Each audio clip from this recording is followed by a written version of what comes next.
أعوذ بالله من الشيطان الرجيم. بسم الله الرحمن الرحيم. رب اشرح لي صدري ويسر لي أمري واحلل عقدة من لساني يفقه قولي. رب زدني علما. رب زدني علما.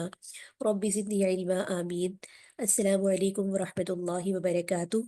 انشاءاللہ امید ہے کہ عزیز سامعات طالبات خیر وافیت سے ہوں گی، اور بحمد اللہ آپ لوگ کی پڑھائی کا سلسلہ، آپ کے میسیجز اور جس طریقے سے آپ کا فیڈ بیک آتا رہتا ہے، اس سے اندازہ ہو رہا ہے کہ انشاءاللہ آپ کا یہ جو سفر ریوائو یور رمضان کا سلسلہ شروع ہوا، اس سے آپ نے استفادہ کیا، اور انشاءاللہ اس کے ذریعے اللہ رب العزت کی توفیق سے جو ہے آپ نے قرآن کا ایک کثیر حصہ سمجھ کر یاد کیا۔ اس کے ساتھ ہی جیسے کہ آپ کو پتہ ہے کہ یہ ہماری کلاس ہے، نواں ہمارا ہفتہ شروع ہو چکا ہے، اور یہ 9ویں ہفتے کی آج ہماری دوسری کلاس ہے۔ سابقہ کلاس کا ایک ریویو کر لیتے ہیں، اور آپ کے ساتھ یہ شیڈول گروپ میں بھی موجود ہے، اور یہاں بھی آپ کے ساتھ دوبارہ شیئر کیا جا رہا ہے۔ پچھلی کلاس کے اندر ہم نے متفرق قواعد کے اندر وقف کا تعارف پڑھا، وقف کے بارے میں پڑھا، وقف کیا ہوتا ہے، اس کی اہمیت کیا ہے، اس کا ایک مختصر جامع تعارف پڑھا۔ اس کے ساتھ ہی سورۃ الفیل کے اہم نکات، تفسیری نکات کو ہم نے سمجھا، اور ساتھ ہی اس کا لفظی بامحاورہ ترجمہ کیا، اور آپ طالبات نے ماشاءاللہ اس کو احسن انداز سے قواعد کی روشنی میں اب تک جو اصول مخارج آپ لوگ پریکٹس کر رہے ہیں، پڑھ رہے ہیں، اس کو یاد کیا۔ آج کی کلاس کی جو ہمارا ایجنڈا ہے وہ سورۃ قریش کی آیات، انشاءاللہ اس کو ہم دیکھیں گے، یاد کریں گے، لفظی بامحاورہ ترجمہ انشاءاللہ آپ طالبات کریں گی، اور اس کے ساتھ ہی اس کے تفصیلی جو اہم نکات ہیں ان پر بات کی جائے گی، اور ساتھ ہی جیسے کہ سابقہ کلاس میں آپ سے یہ بات کی گئی تھی کہ انشاءاللہ سیکنڈ لاسٹ کلاس کے اندر، یعنی کہ آج کی کلاس میں ہم وقف کے بارے میں کچھ تفصیلی طور پر پڑھیں گے۔ تو یہ تھا آج کا ہماری کلاس کا ایجنڈا، اور اس کے ساتھ ہی انشاءاللہ یہ PDF آپ کے ساتھ گروپ میں شیئر کیا جائے گا۔ آپ طالبات اس کو کے نوٹس بنائیے، اور اس کو سمجھے کہ اصل میں وقف کے بارے میں ہم جو پڑھ رہے تھے سابقہ کلاس کے اندر، آپ نے وقف کے بارے میں پڑھا کہ وقف کا مطلب کیا ہوتا ہے، ٹھہرنا، اور کس لفظ کے اوپر سکتہ کیا جاتا ہے، اور اس کا مطلب، اس کی اہمیت کیا ہے۔ تو یہ ہم نے بات دیکھی کہ یہ کلام میں خوبی پیدا کرتا ہے، اور نہ صرف کلام میں خوبی پیدا کرتا ہے، بلکہ اس بات سے بھی اس کا بہت عمل دخل ہے کہ کہاں پر ٹھہرنا چاہیے اور کہاں پر ٹھہرنا نہیں چاہیے، کیونکہ بعض جگہ پہ اگر ہم کسی ایسی جگہ پہ ٹھہر جاتے ہیں تو اس سے معنی پہ بھی اس کا اثر پڑتا ہے، اور اسی طریقے سے بعض جگہ پہ اگر ہم ملا کر پڑھ رہے ہوتے ہیں تو بات کو سمجھ میں نہیں آتی ہے۔ اور جیسے کہ ہم نے سابقہ کلاس میں پڑھا کہ بعض قرآن حضرات نے تو اس کو جو ہے، علماء نے باقاعدہ اس کی حد مقرر کی ہے، اور اس کے ساتھ ہی یہاں پر ہم نے کچھ مشق میں دیکھا، جیسے کہ ساکن حروف کے بارے میں دیکھا کہ جو بڑی حرکات ہوتی ہے، زبر زیر پیش، ان حروف پہ جب ہم وقف کرتے ہیں تو انہیں ساکن کر دیتے ہیں۔ اسی طریقے سے گولتا کے بارے میں پڑھا، کھڑی حرکات اور تنوین کے وقف میں کچھ فرق ہوتا ہے۔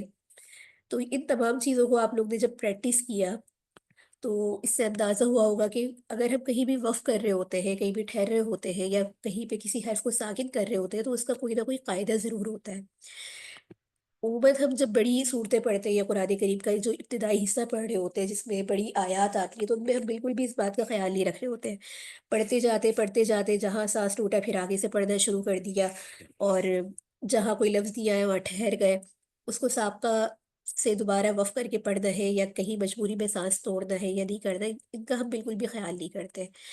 تو اس بات کی اہمیت کو سمجھنا بہت ضروری ہے کہ وقف جو ہے، اس کے معنی جو ہے ٹھہرنا ہوتا ہے، ٹھیک ہے نا، اور کلمے کے آخری حرف پر آواز کو روکنا، یہ وقف کہلاتا ہے۔ پھر اس آواز کا جو روکنا ہے نا، یہ بھی پھر 3 طرح کا ہوتا ہے۔ ایک تو ہوتا ہے اس میں اسکان یعنی کہ جو حروف ساکن ہوتے ہیں، حرکات والے ہوتے ہیں، ان کو ساکن کر دینا، یا ایک طریقے کا وقف ہوتا ہے روم، یعنی کہ حرکت کا کچھ خفیف حصہ آواز میں پڑھنا، اور یہ عام طور پر زیر اور پیش کے اندر ہوتا ہے، ٹھیک ہے۔ اس کو جب آپ عملی طور پر پریکٹس کریں گے جیسے قرآنی آیات میں آپ جو بھی نوٹس بنا رہے ہو، جو بھی لکھ رہے ہوتے ہیں، جو بھی آپ کو PDF ملتا ہے، آپ اس کو جب آپ اس کو یاد کریں، پریکٹس کریں، ان قواعد کو ڈھونڈیں، ایک صورت کو منتخب کر لیں جیسے کہ شروع سے ایک ہمارا طریقہ چلتا ہوا آ رہا ہے، اور پھر اس کو اس پہ اپلائی اور فالو کریں، تو اس سے انشاءاللہ آپ کو استفادہ ہوگا۔ اسی کے ساتھ ہی ایک ہوتا ہے اشمام، یعنی کہ جس حرف پر وقف کیا جاتا ہے اس کو ساکن پڑھتے ہوئے ہونٹوں سے ضمے یعنی کہ پیش کو ظاہر کرنا۔ اچھا، ایک چیز ہوتی ہے سکتہ۔ سکتے کے بارے میں ہم نے پچھلی کلاس میں بھی پڑھا تھا، اور اس کو ایک دفعہ دوبارہ ریوائز کر لیتے ہیں کہ سکتے کے معنی ہوتے ہیں رکنا، یعنی کہ کسی حرف پر سانس توڑے بغیر تھوڑی دیر کے لیے آواز کو روک لینا، یہ چیز سکتہ کہلاتی ہے، اور اس کی قرآن کریم میں بہت ساری مثالیں ہیں۔ جیسے کہ اقلاب کے قاعدے میں ہم یہ بات ہم نے پڑھی کہ چھوٹا سا میم بنا ہوا آتا ہے تو ہمیں سمجھ میں آ جاتا ہے کہ نون ساکن تنوین کے قواعد میں سے اقلاب کا قاعدہ چل رہا ہے۔ اسی طریقے سے سکتہ کہیں بھی آپ آیات میں دیکھیں تو وہاں چھوٹا سا لفظ لکھا ہوا آتا ہے سکتہ، تو یہاں پر آپ جیسے ہی آپ سکتہ دیکھیں تو آپ کے ذہن میں فوراً یہ بات آنی چاہیے کہ یہاں پر سکتہ کس انداز سے کرنا ہے کہ سانس توڑے بغیر تھوڑی دیر کے لیے آواز کو روک لینا۔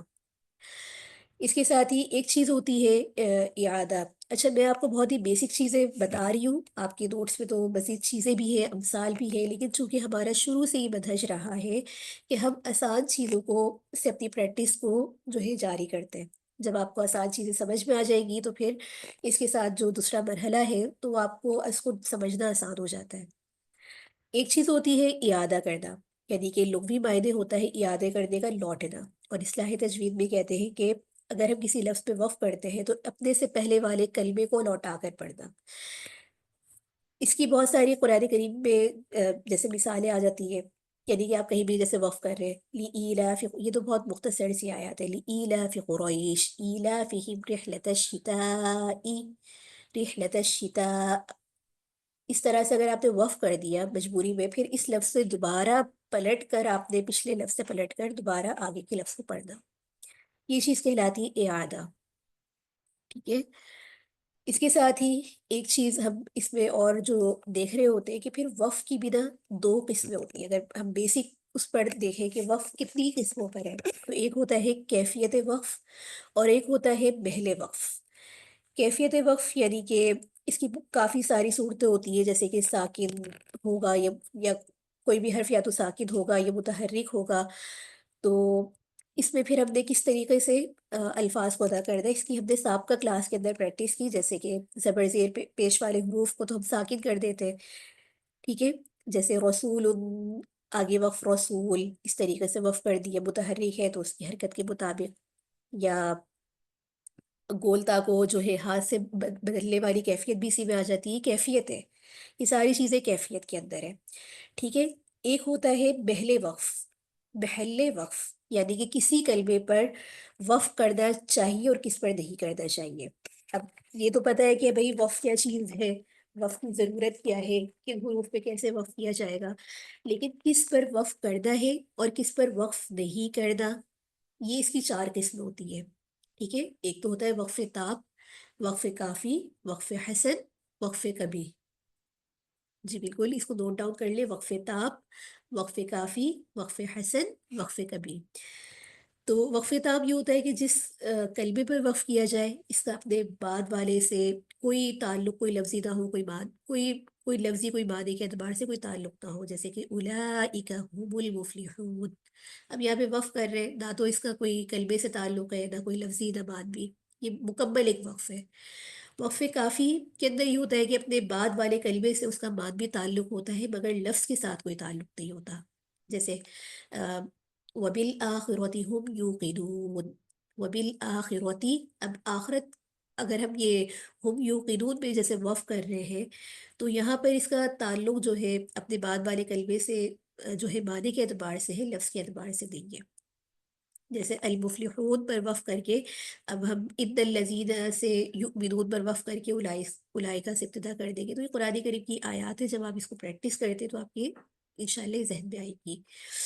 اچھا، ایک ہوتا ہے وقف حسن، یعنی کہ جس کلمے پر وقف کیا جائے اس کو اپنے بعد والے کلمے سے تعلق لفظی بھی ہو، جیسے کہ الحمدللہ پہ وقف تو کر سکتے ہیں مگر رب العالمین سے ابتدا نہیں کر سکتے، بلکہ اعادہ ہوگا وہ، کیسے؟ دوبارہ پڑھیں گے الحمدللہ رب العالمین، اس طریقے سے۔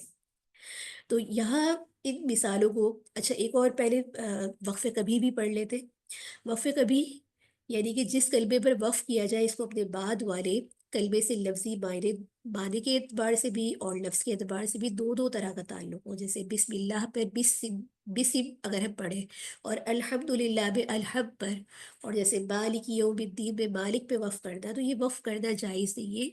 ہاں اگر بہت ہی کوئی مجبوری ہو تو پھر یہاں پر اعادہ کیا جائے گا، ٹھیک ہے۔ وقف کبھی یعنی کہ برا ایک کبھی کا مطلب بری طریقے سے کرنا، برا برا، یہ حسن قرأت میں اس کی خوبصورتی کو ختم کر دینا۔ اب دیکھیں بعض دفعہ آپ خود دیکھیں گے قرآن کریم کی آیات پڑھتے ہوئے کسی لفظ کا کوئی ربط نہیں بنتا اور ہم ایسے ہی اس پہ وقف کر دیتے ہیں، ٹھیک ہے۔ تو یہ دیکھنا ضروری ہے کہ ایک تو لفظ پراپر کچھ سمجھ میں آ رہا ہو تو آپ نے اس لفظ کو ساکن کر دینا، ایک لفظ ابھی بات چل رہی ہے یا اس کے آگے والے لفظ سے ربط بھی سمجھ میں آ رہا ہے اور ہم ویسے ہی وقف کر دیں اور پھر آگے سے ویسے ہی شروع کر دیں، تو یہ قرآن کریم کے جو صحیح اصول ہیں ان کے پڑھنے کے بالکل خلاف ہے، اور بعض دفعہ اس سے مادے پر بھی بہت ہی اثر پڑتا ہے۔ پھر اس کے اندر بھی دیکھیے یہ بات دیکھی جاتی ہے کہ ایک ہوتا ہے اختیاری، یعنی کہ قاری جو ہے اپنی مرضی سے کوئی کسی جگہ پہ وقف کر دے، اختیار ہو، اور بعض دفعہ پہ ایسا ہوتا ہے کہ انسان کی کوئی اضطراری حالت ہوتی ہے، مجبوری ہو، بہت لمبا سانس نہیں لے سکتا یا کوئی کھانسی وغیرہ اس طرح سے پردے میں آ جاتی ہے تو وہ ایک اضطراری حالت ہوتی ہے۔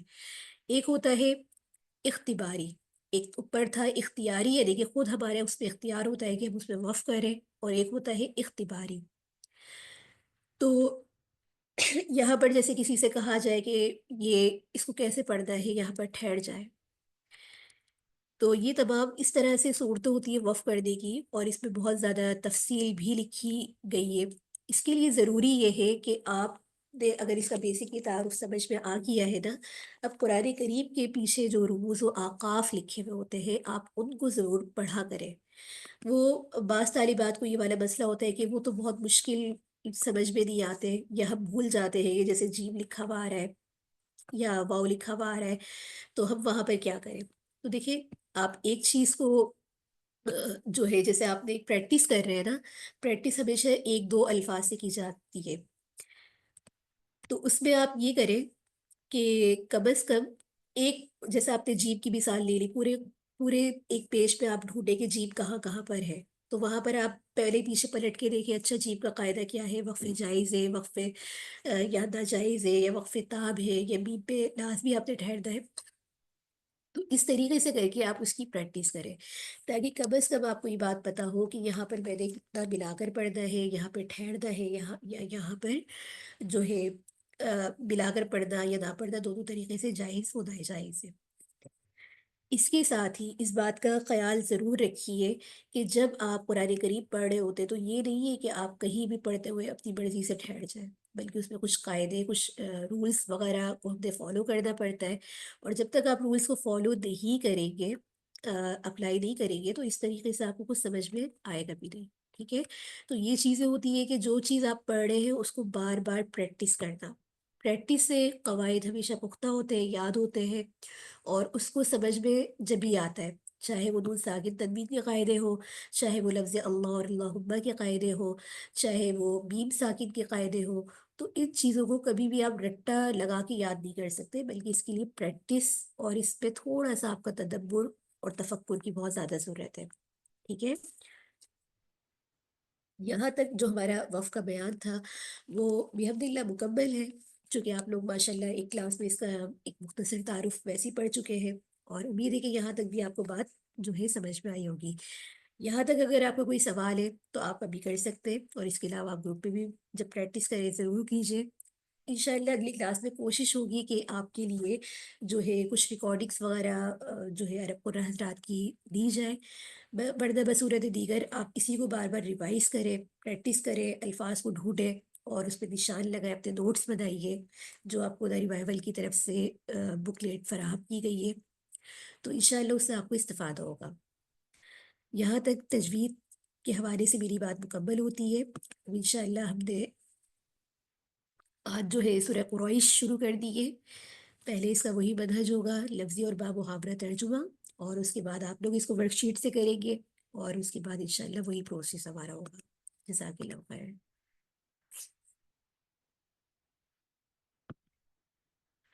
ٹھیک ہے.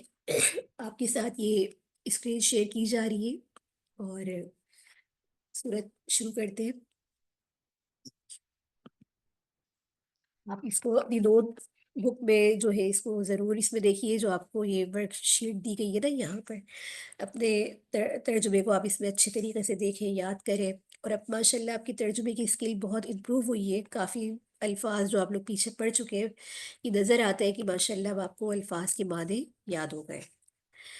بسم اللہ الرحمن الرحیم. لِإِيلَافِ، لِإِيلَافِ دل میں محبت ڈالنے کی وجہ سے. قریش، قریش کے. لِإِيلَافِ دل میں محبت ڈالنے کی وجہ سے. قریش، قریش کے. ایلافہم. اچھا، پہلے والی آیت کا بامحاورہ ترجمہ. قریش کے دل میں محبت ڈالنے کی وجہ سے. قریش کے دل میں محبت ڈالنے کی وجہ سے. ایلافہم ان کے دل میں محبت ڈالنے کی وجہ سے. رحلہ، رحلۃ الشتاء، رحلت سفر کی. رحلۃ الشتاء گرمی کے. والصیف اور سردی کے. ان کے دل میں سردی اور گرمی کے سفر کی محبت ڈالنے کی وجہ سے.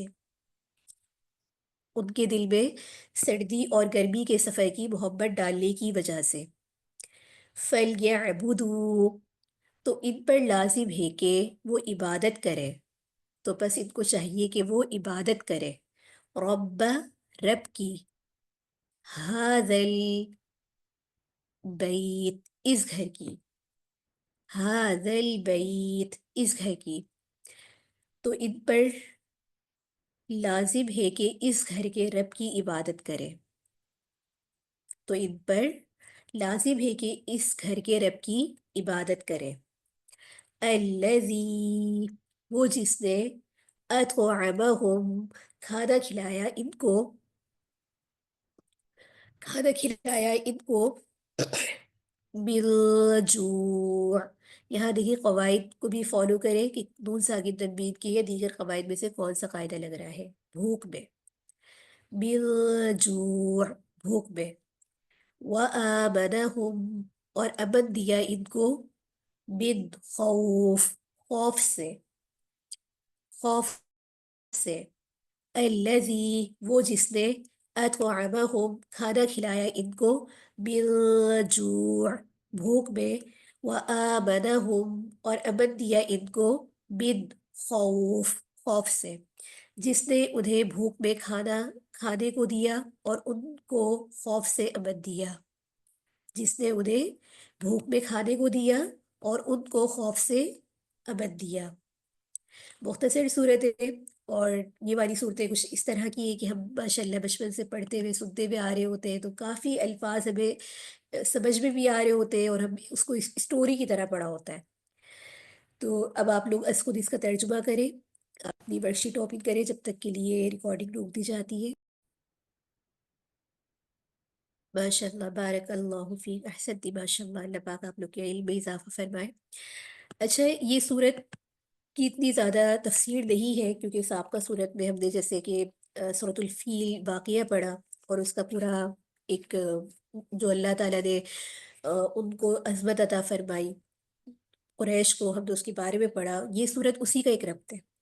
تو یہاں پر اگر ہم اس کے مرکزی مضمون کے بارے میں بات کریں تو بتایا یہ جا رہا ہے کہ قریش کو اللہ تعالیٰ کا احسان شناس بن کر شرک سے بچتے ہوئے صرف خانہ کعبے کے رب ہی کی عبادت کرنی چاہیے، جس نے ان کو تجارتی دوروں کے ذریعے انہیں رزق فراہم کیا اور امن و امان کی زندگی نصیب فرمائی. ہم نے بات سابقہ صورت میں پڑھی تھی کہ جب یہ ابرہہ والا واقعہ ہوا اور اللہ نے قریش کو جو عزت بخشی، تو لوگوں کے دل میں ان کی اس قدر عظمت بیٹھ گئی کہ وہ بے خوفی سے ان جگہوں میں بھی سفر کرتے تھے جہاں پہ کوئی سفر اس وقت میں نہیں کر سکتا تھا. سردی گرمی اللہ تعالیٰ نے ان کے لیے بالکل ایسا کر دیا تھا کہ ان کے لیے ہر جگہ سے یہ مانوس ہو گئے تھے، تجارتی سفر ان کے لیے کوئی بڑی بات نہیں رہی تھی، اور اللہ نے بہت خوشحالی نصیب فرمائی تھی۔ تو اس صورت کے اندر اگر بیسکلی ہم یہ بات دیکھیں تو دو باتیں ہیں۔ پہلے پیراگراف میں ہمیں یہ بات پتہ چلتی ہے کہ قریش کے تجارتی دوروں کی جو برکت خانہ کعبہ کے متولی ہونے کی وجہ سے ہے، اور دوسری بات یہ پتہ چلتی ہے کہ لہٰذا اب جب اللہ نے ان کو متولی ہونے کی وجہ سے یہ عزت بخشی ہے، تو قریش کو کیا چاہیے کہ بت پرستی کو چھوڑ کر رب کعبہ کی عبادت کریں۔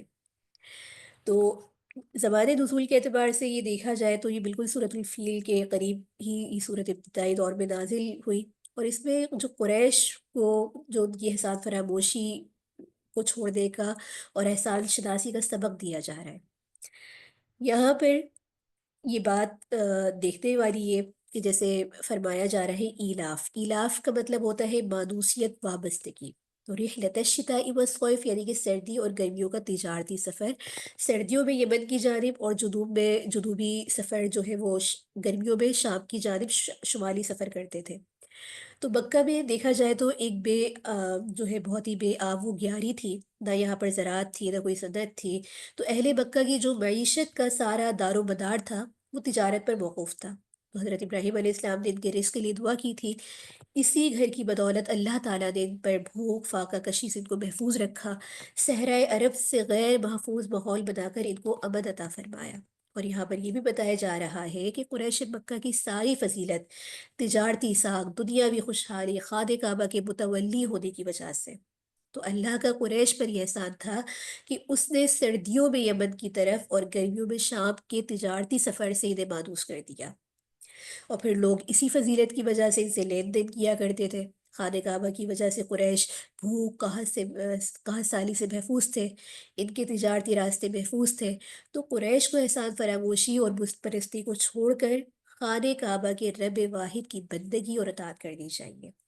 تو یہاں پر اللہ تعالیٰ نے بڑے پیارے انداز سے ان کے سابقہ صورت کے اندر ان کے اس حال کو بیان فرمایا، اور ان کی طاقت کو اللہ تعالیٰ نے بتایا کہ یہ طاقت کس وجہ سے ہے، تمہیں جو عزت بخشی ہے کس وجہ سے بخشی ہے، لہٰذا جس خدا کی تمہیں نعمتوں کا شکر ادا کرنا چاہیے، اس نعمتوں کا شکر کا حق تم کس طریقے سے ادا کر سکتے ہو، اور تم کر کیا رہے ہو۔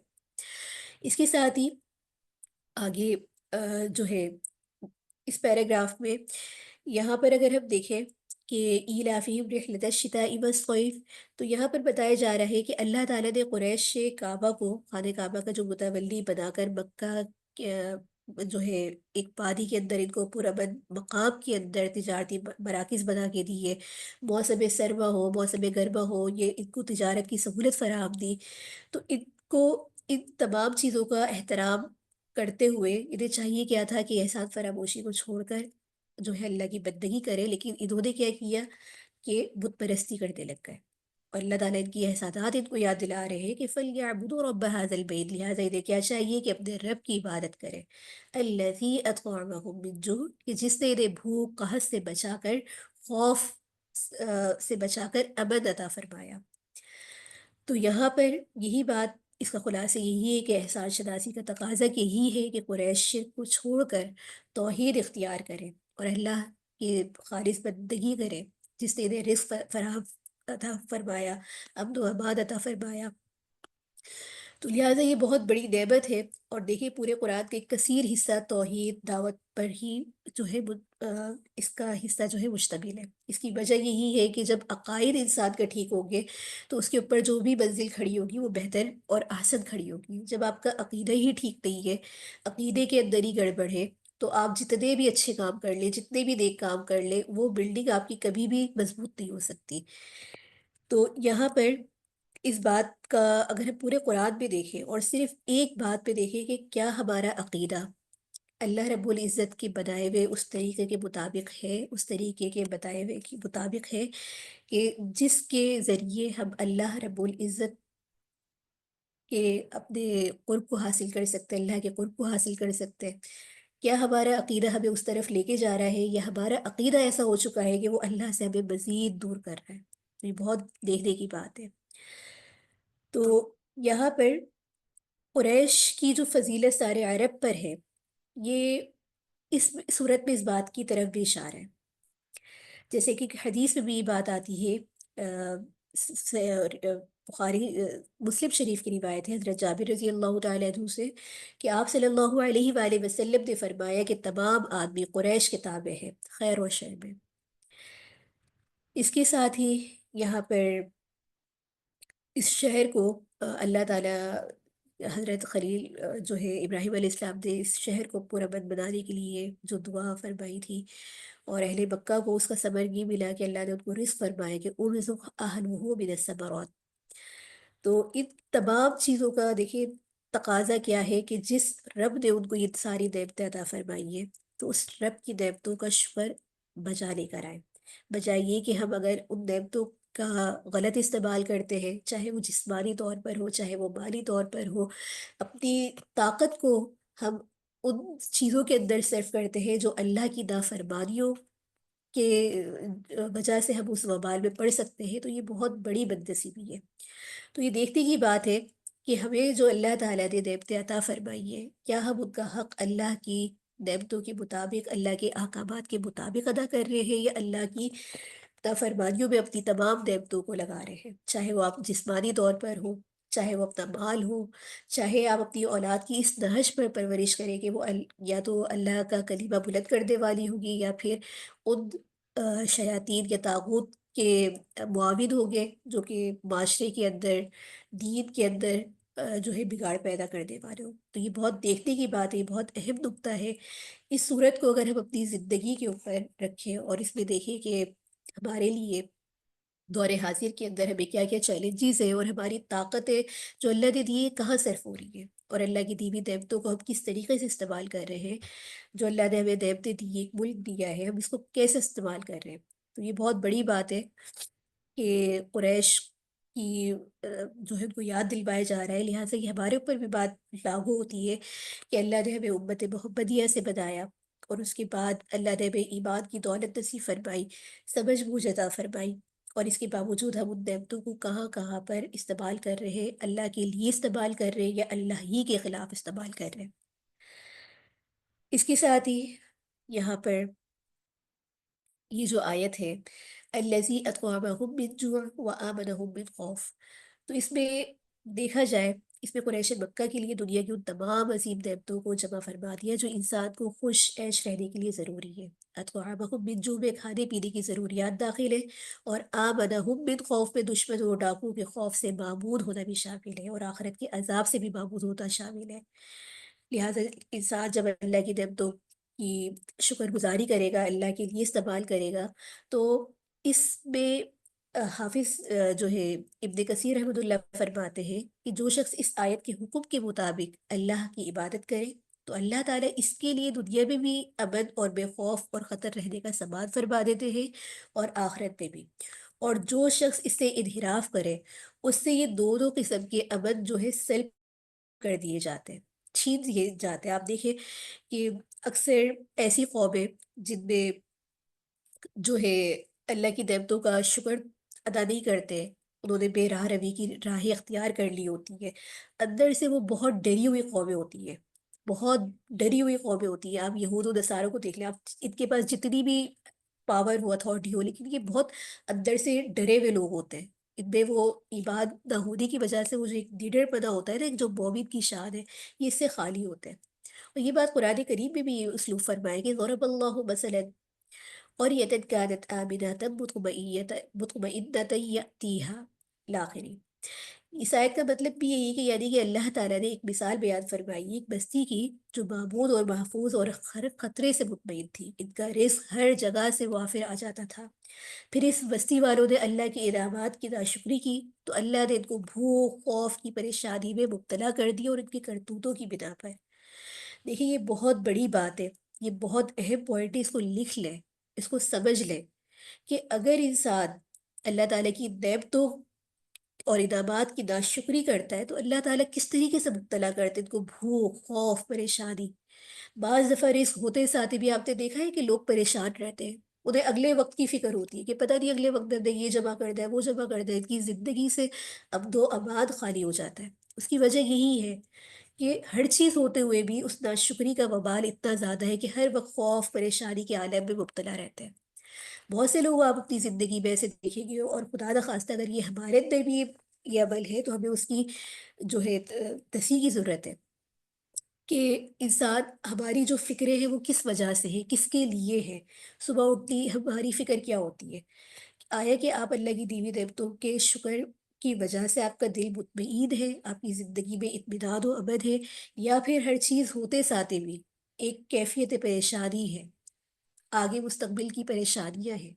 اور یہ ہے تو کس وجہ سے؟ کہیں اللہ کی ناشکری تو نہیں ہو رہی، کہیں اللہ کی نعمتیں اللہ کے خلاف ہی تو استعمال نہیں ہو رہی ہے؟ تو یہ دیکھنے کی بات ہے اور یہ سمجھنے کی ضرورت ہے۔ اللہ رب العزت سے دعا ہے کہ اللہ رب العزت ہمیں اپنی نعمتوں کا شکر ادا کرنے والا بنائے، اور ہماری تمام تر کوششوں کو، ہمارے جتنی بھی اللہ نے ہمیں جسمانی مالی نعمتیں عطا فرمائی ہے، اس کو دین کے لیے صرف کرنے والا بنا دے۔ اس کے ساتھ ہی یہاں پر جو تفسیر کے اہم نکات تھے سورت کے، وہ پورے ہوتے ہیں۔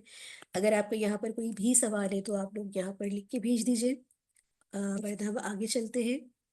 پچھلی بار سورہ کی جو ہے تلاوت رہ گئی تھی، اور آپ سے عبادت ہے کہ انشاءاللہ اگلی کلاس میں آپ کے ساتھ دو صورتوں کی تلاوت ضرور لگائی جائے گی۔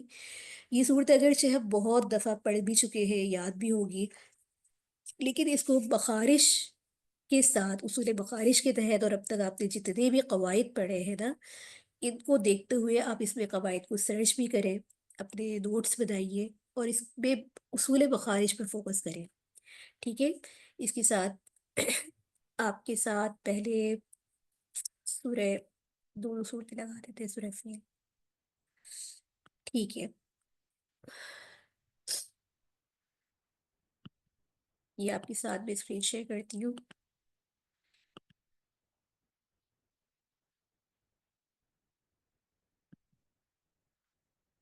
ألم تر كيف فعل ربك بأصحاب الفيل ألم يجعل كيدهم في تضليل وأرسل عليهم طيرا أبابيل ترميهم بحجارة من سجيل فجعلهم كعصف مأكول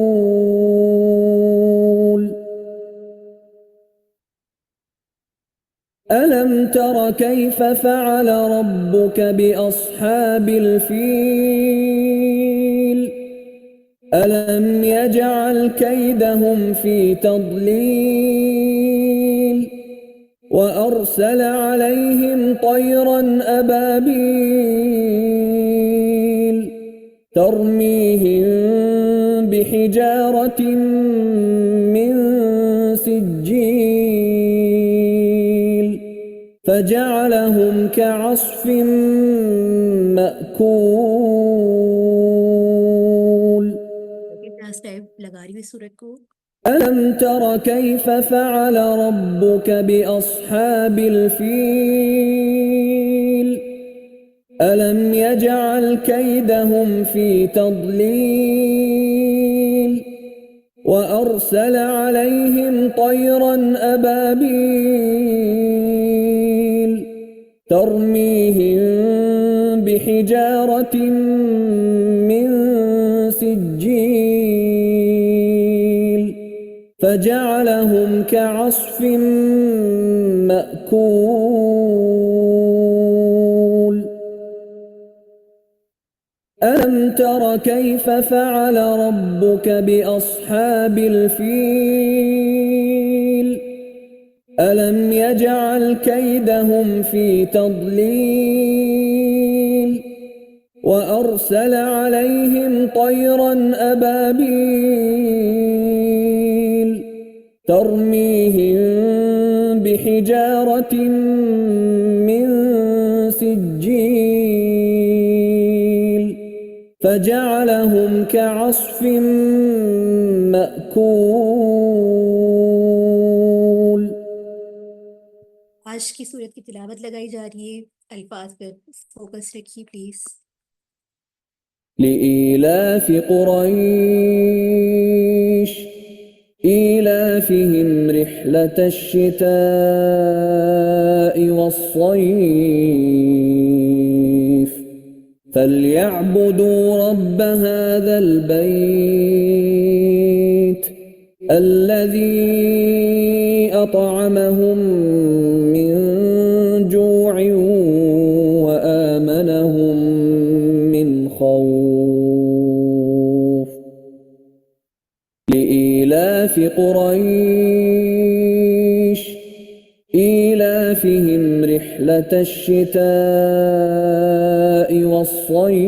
والصيف فليعبدوا رب هذا البيت الذي أطعمهم من جوع وآمنهم من خوف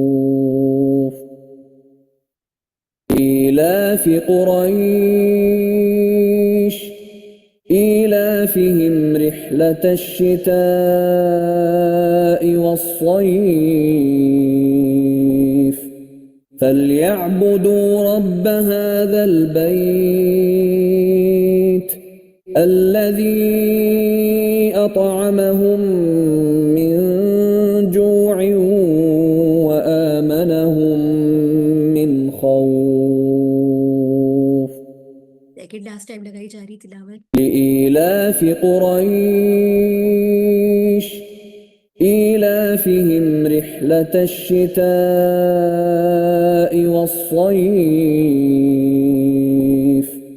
فليعبدوا رب هذا البيت الذي أطعمهم من جوع وآمنهم من خوف لإيلاف قريش إيلافهم رحلة الشتاء والصيف فليعبدوا رب هذا البيت الذي أطعمهم من جوع وآمنهم من خوف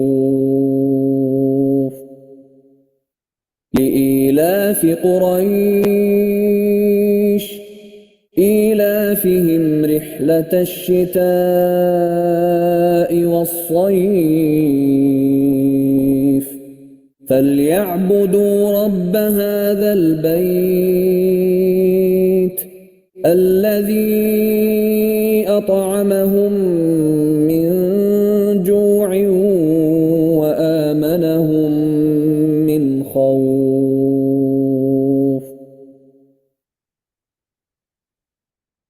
جی عزیز ساری بات اب آپ یاد کرنا شروع کیجئے، اور اس کے ساتھ ہی آپ لوگ اپنی سابقہ جتنی بھی صورتیں ہیں اور جن میں آپ کو لگتا ہے کہ کچھ کمی ہے ان کو بھی آپ ریوائز کریں. ابھی آپ کے پاس 45 منٹ کا ٹائم ہے، اس دوران آپ سنا بھی سکتی ہے، کوئی سوالات ہو وہ بھی کر سکتی ہے. ریکارڈنگ ڈوب دی جاتی ہے تاکہ آپ بلا جھجک جو ہے اپنے سوالات بھی کر سکیں. جزاک اللہ خیر.